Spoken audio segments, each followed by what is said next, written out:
बिस्मिल्लाहिर्रहमानिर्रहीम। अस्सलाम वालेकुम व्यूअर्स, कैसे हैं आप? मैं भी अल्हम्दुलिल्लाह ठीक हूँ। आज मैं बना रही हूँ गंदलों का साग डिब्बे वाला। तो उसमें मैं डालूंगी हींग। ये मैंने डाली हींग। अब ये मेल्ट होगी तो फिर मैं साग इसमें डालूंगी। साग तो ये पका हुआ होता है, बस इसे मिक्स करना है मसाला डाल के, बस तो इतना ही पकाना है। तो ये मेरे साथ और एंजॉय कीजिए।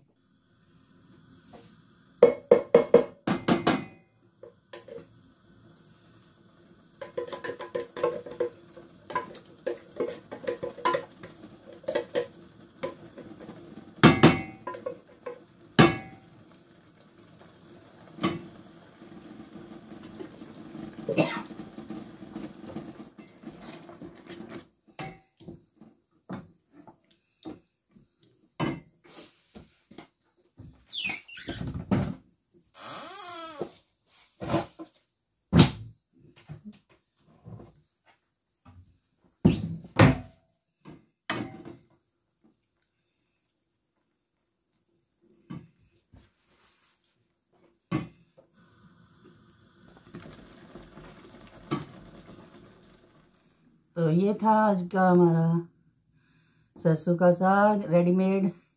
तो इसके ऊपर अब मैंने गार्निश किया है घी।